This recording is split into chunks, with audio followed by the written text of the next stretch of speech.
Hello, my people. It's Luana. Welcome back to the channel. I'm back with another video for you today.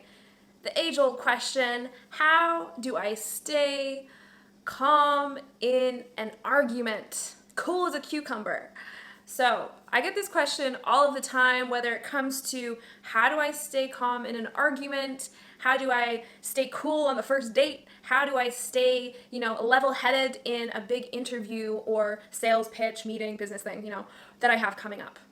Listen, you can use these 4 simple tools for across the board, all of these quote unquote high stakes scenarios. And when I say high stakes, I mean that these are times in an argument, for the sake of this video, in an argument when our system is primed for what?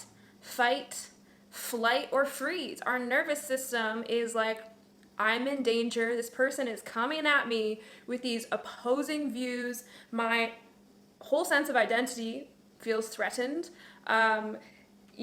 Maybe they're in the wrong, maybe I'm in the wrong, whatever it is. It gets our nervous system jacked up. It gets our heart rate pumping, our temperature in our body changes. If it's a high intensity enough argument, we'll start to sweat, clammy in our hands. I know for sure I've been in some arguments where, the knot in my throat is just right there with me.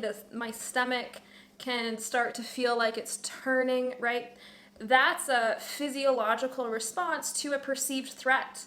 Some of the ways it manifests in our body, right? Like we float away, disassociation, we just go somewhere else because it's our body's way of protecting us from an overwhelming experience, right? So our body always knows how to keep us safe, and it will do that no matter what for us in every single moment of our life, including arguments. Do these 4 things next time you come up against some heat, whether it's an argument or you just feel, more activated than maybe you would like to, right? So number 1 is you ask yourself, where are my feet? Where are my feet? Whether you're sitting down, your feet are on the ground, whether you're standing up, spread your toes and just notice your feet. Bring your attention to your feet. Notice the space between your toes, right? Where are my feet? Number 2, notice the in and the out of your breath. Notice I said don't change your breath. This is not about some meditation, some managing skills of the breath. Just notice, I have an in, I have an out. Cool. Number 3 is orient to your space. So orientation. When we're in arguments, we can get so fixated on the person, on the problem, right?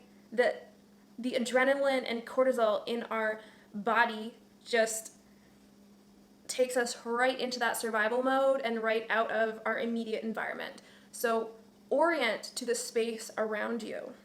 Now, some people will ask me, I get this question all the time, well, they're going to think I'm rude if I look away. If I look away from them and disengage. You know what? That's okay. You say, listen, I'm regulating my system right now. And that's it. You look away and you disengage from the eye contact, from the social engagement, which will give your system a rest. You look away. You take in your space, orient to where do the shadows hit in the room that you're in. If you're outside, if you're in your car, there's shadows, there's light. Notice the textures of things. Notice the color of things.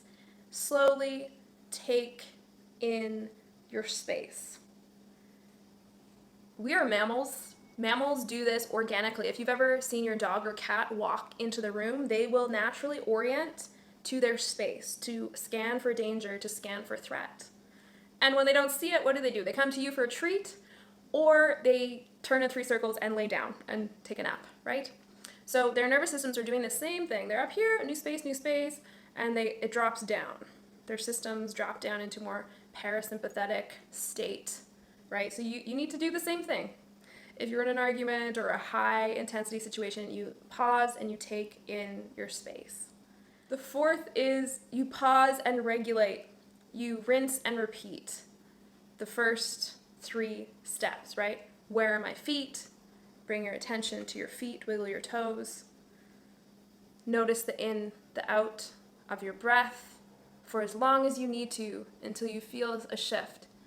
Until you feel a shift in your heart rate, until you feel a shift in your sense of okayness, your sense of safety, until you feel a shift in maybe the temperature in your body, right?